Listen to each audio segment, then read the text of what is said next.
Why every African or everybody should be learning blockchain.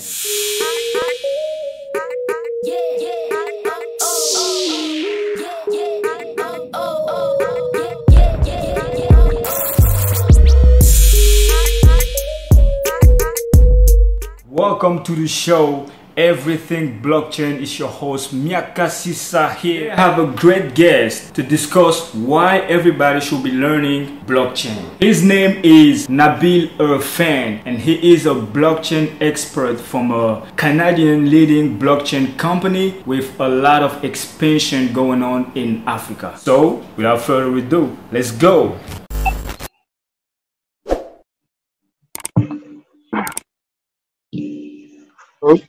Hello, Nabil, can you hear me? Yeah, I can hear you. How are you? Fine. So, okay, how do you feel, man? I feel great. I think we're living in very exciting times, and I'm glad that we have taken this opportunity to actually import blockchain knowledge for the rest of the world, and primarily by opening this up. Blockchain is something that people look at and they are often afraid to kind of understand what is the underlying technology, but once you actually think about it, it's actually pretty simple. And it primarily falls in line with the digitization of many of the processes that go around in the world, not only in business, but in economy and even in society in general. So it's something that we all must be aware of because there is a underlying evolution is happening. And the only way to work with it is to first understand how it operates. Okay, so Nabil, tell us a bit about yourself and the company you work for and your plans for Africa because I should know that there's an upcoming class on February 29th about blockchain foundation. So tell me a little bit about, give us a little bit of context for this to happen. Mhm. So I am a product manager with a company called Blockchain Group. Okay. We initially started out in Canada, servicing the North American market with a particular focus in supply chain technology. So we have a number of products under our company that we have leveraged in many different industries and really derived value for our clients. Um, for Africa, our plans are primarily to bring this technology, to bring the skills and the expertise that we have accumulated over the past number of years, and to really open this up for African companies, for the society, for government, and for also the youth that are there. And that's why training for us is a very important aspect. So the course that we are doing on the 29th of February is primarily aimed at allowing individuals to go through a one-day rigorous training camp, which takes them from zero to one. And by that, I mean from the initial start of what is a blockchain to how it's being applied in many industries around the world today. Okay, we'll come back to the course. So in the simplest and shortest way possible, what's blockchain? What's blockchain and why everybody should be The best way to think of, mm, Mhm. the best way to think about the blockchain is think of it as a global database or a shared database rather. Now there are different types of blockchains. You have public, you have private blockchains, and there are different use cases where they make sense. Ethereum being one of the biggest examples is a public blockchain, whereas Hyperledger that is being used by many of the trade consortiums in the world, be it for shipping, be it for agriculture, are working through a private blockchain. And essentially what a blockchain allows you to do is to share data amongst multiple stakeholders, amongst multiple parties. So when you think about the Hyperledger Foundation, which provides you with a private blockchain, and if you see what IBM is doing with TradeLens, they're allowing all of the supply chain participants within the shipping industry to communicate via one single platform, which primarily allows them to trust what is going on in terms of the accounting ledgers, in terms of the transactions. So when you are doing business across borders with various companies, it is very important to have that kind of trust. And blockchain allows you to build that trust in a digital environment where 99% of business is being done today. Okay, so blockchain is about bringing trust in the digital world. Can we say that? Absolutely. Okay, so you say that there's private and public blockchain. What's the difference between those? Why someone should So, use a private blockchain or public? so public blockchain is primarily open to the general public. They are able to read data from it. They're also able to write data to the blockchain. So in terms of taking the example of Ethereum, anybody is able to set up a node, mine on the network, and verify transactions by putting their computing power. So far, Ethereum is on a proof of work. It's a proof of work blockchain. Therefore, anybody could set up a computer and start mining transactions on it. In the future, Ethereum is moving to a proof of stake blockchain, which again, now we are going into the nuances or the complexities of blockchains in itself. But on a very high level, the way to distinguish between a public and a private blockchain is the ability of participants to read and write data to the blockchain. So on a private blockchain, the specialty is that not everybody is able to write data. There are only certain authorized participants which are able to write data to that blockchain. So in the case of IBM and Hyperledger, it would be all of the stakeholders in that supply chain. Okay, so you are talking about some technical concepts like proof of work.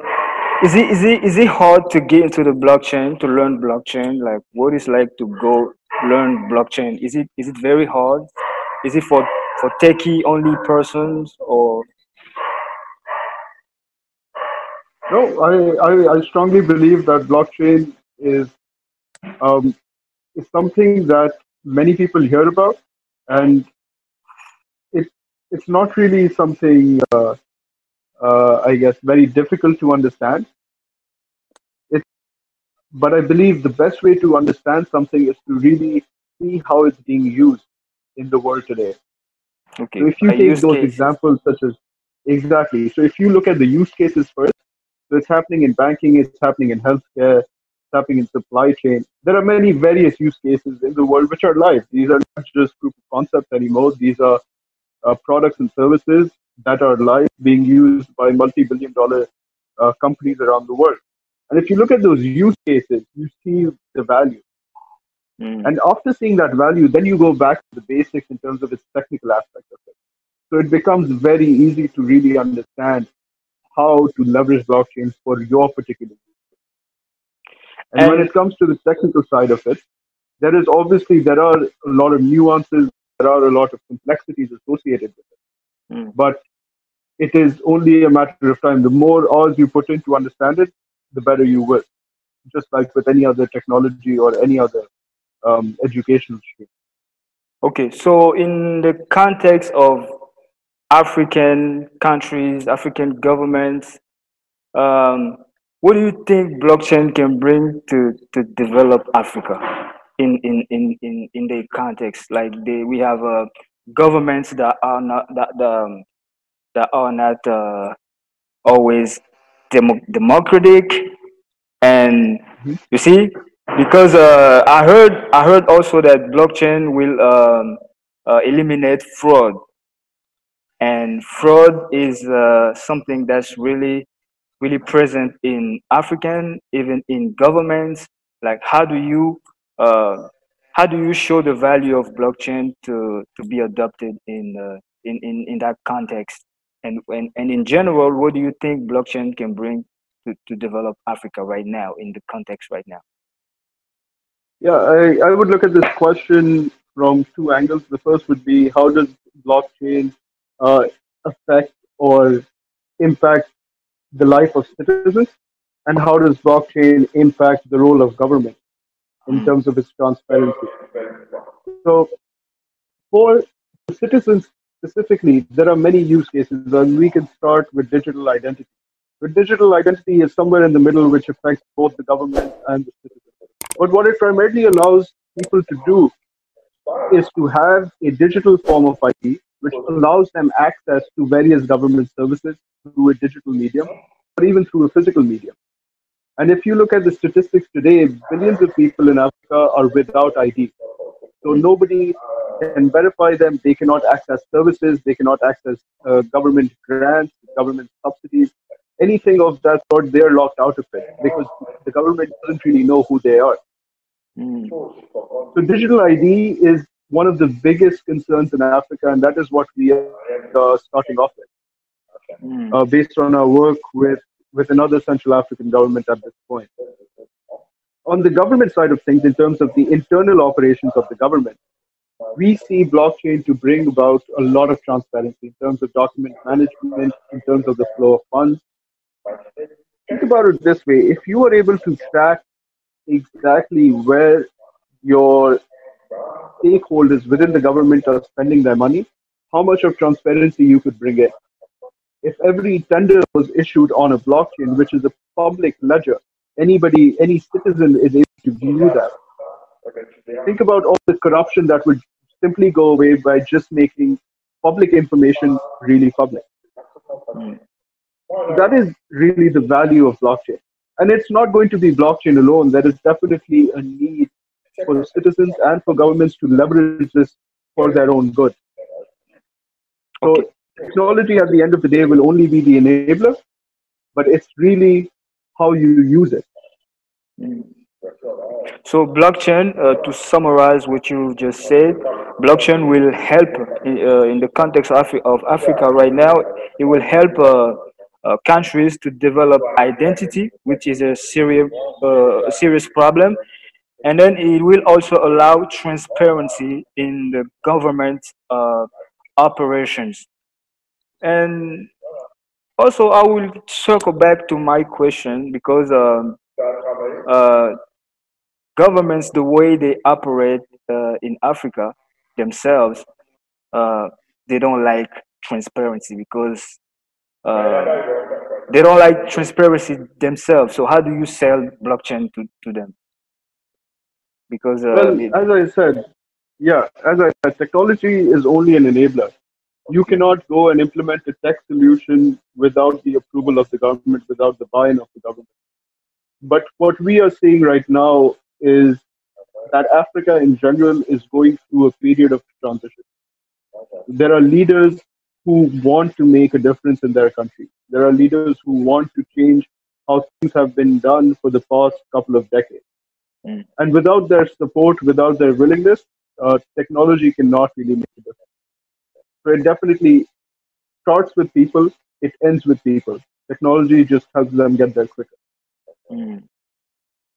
Yeah, good point. So who should be interested in blockchain? Is everybody lawyers, or there's some specific people only who can be interested in blockchain and learning? Well, blockchain serves many different purposes, from finance to the legal profession to government bureaucracy. And it's not really contained to a particular subset of the population. So anybody who is curious, who is interested in learning how things are developing, not only on the technological landscape, but rather also on the social landscape, they should be looking at blockchain. Because it's not only affecting how you move money, it's affecting how you validate your identity, how you acquire different services, how you make things more efficient, how you optimize them. And this kind of cuts across the various layers of society. So from students to leaders, technical leaders, non-technical leaders, all of these people have something to gain by understanding how the world is moving forward and how technology can be leveraged to do so. Okay, so now, what do you think is the biggest challenge to blockchain adoption in Africa, and what could be done to overcome that? So the biggest challenge in terms of blockchain adoption is primarily the will of the people to actually experiment in doing things differently. This technology is new. It's only been 3 to 4 years since people have actually been able to program blockchains to the level of enterprise production or scalability. And scalability in itself is a very long topic, and most blockchains today are not able to scale to the level that you require it to compare to something which a very famous example that is always given is that the Visa network, which carries a lot of payments across the world, does 60,000 transactions per second. Whereas the highest performing blockchain, a public blockchain, and even to some extent private blockchains can do only 3,500 to 5,000 transactions per second. So scalability is definitely one issue, but the way I like to think about this is that when you saw the internet back in the 1990s, it was very different. It wasn't as profound, as robust as it is today. But just look at what we've achieved in the past 2 decades. And so when you think about blockchain, we're really at its infancy. It is a technology that is still maturing. But over time, we see exponential growth in terms of what we can achieve using blockchain. So in terms, go ahead. So in terms of its, I guess, shortcomings, there is definitely the scalability. There is definitely the willingness of people to experiment with new technology, especially because it has not been tested out to that extent. And beyond that, it's actually also a level of, I guess, underlying infrastructure, such as the internet, the electricity that you require in order for this to actually work. Because at the end of the day, blockchains are just a software code that runs on computers. So you need the internet to communicate with other devices, and you need electricity to actually make that computer run. So there is a level of reliability or dependency that people need to overcome in order to fully implement such a technology. Electricity and internet, those are very, very good points because like in my country, the Congo, the internet is very, very expensive and not everybody has the internet. And also electricity is a real big problem. So if I can summarize what you said, like the challenges, the big challenges to blockchain adoption in Africa is basically the underlying infrastructure, such as electricity and internet mainly. Okay, so how did you deal with those problems in other countries that you are expanding your service to? How do you deal with that problem in other countries? Yeah, well, there are many ways to deal with it. You can use off-road electricity services such as solar panels or even generators to power certain facilities that require a constant supply of power. Whereas for the internet connectivity issue, you can connect to satellite services in order for an uninterrupted connectivity.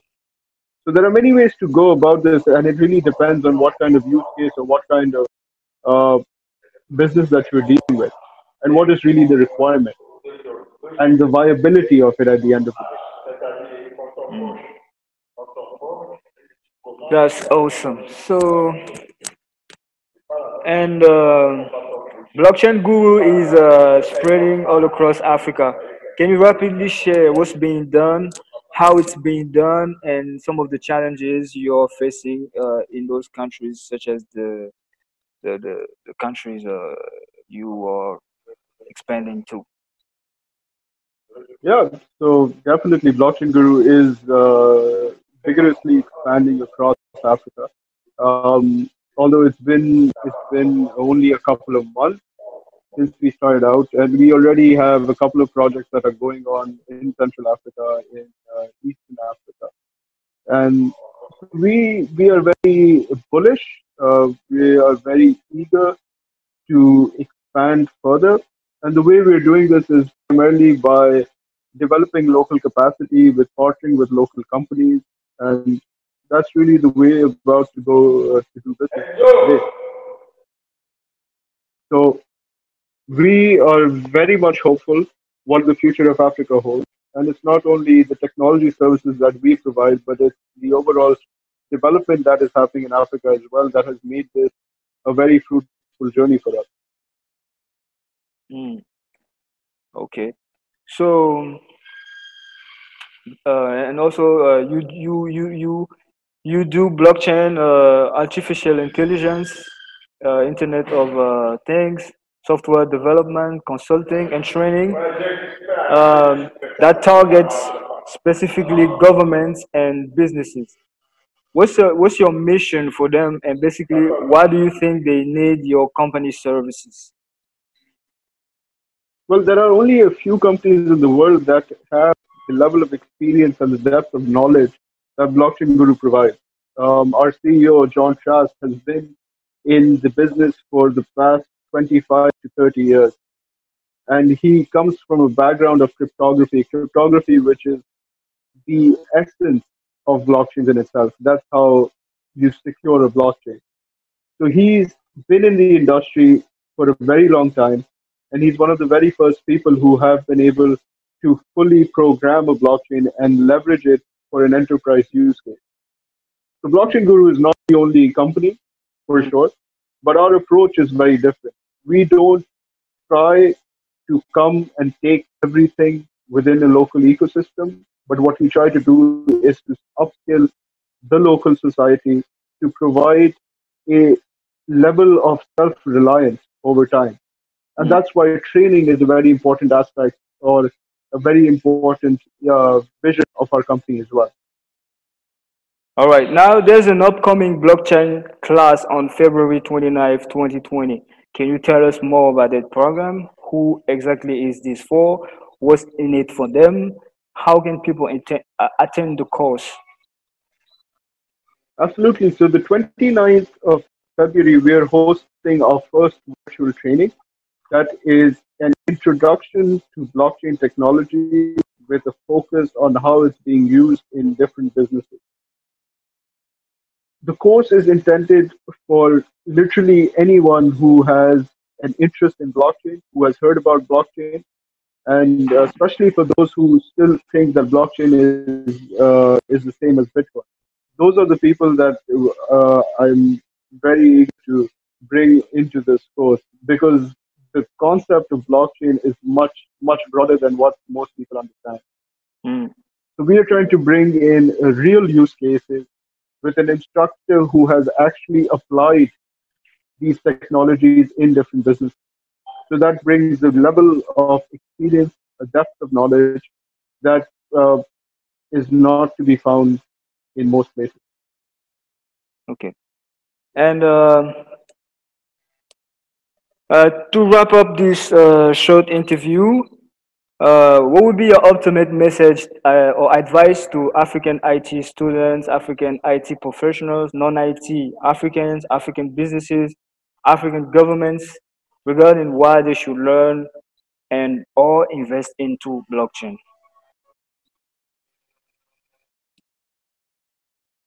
I believe the only message that I would give is for people to ponder over how the world has developed over the past decades. If you look at the evolution of the internet and what changes or transformations it brought to society, we're at a point in time where blockchain is kind of bringing in the same kind of transformation or revolution in the world as we see it. Maybe we were very young when the internet happened, but we saw the effect that it brought on in society. So it's very important for us to keep a longer view of things, to look at things from a 5-year, 10-year perspective, and really see where these technologies can actually help us progress in a positive manner. So from IT students to government officials, I believe the message remains the same.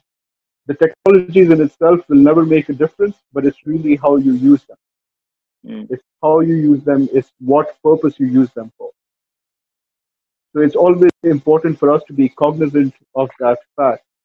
And if you are to succeed, if you are to be a leader in this space, it all starts with education. If you want to become a leader in the blockchain space or in whatever that you want to do, it all starts with education. Thanks, Nabil. That will be my biggest takeaway from this interview. I appreciate your time and I hope you come back next time for more advanced blockchain talk. With that being said, and if you want to learn blockchain and go from 0 to 1 in that space, don't miss out on the upcoming class. February 29th is the date. I've put the link and all the info in the description below. And don't forget, if you register today, you can get a special discount using a code provided also in the description. And if you have some questions, leave them below in the comments and see you in class. And also subscribe to this channel so you don't miss out on the next episode.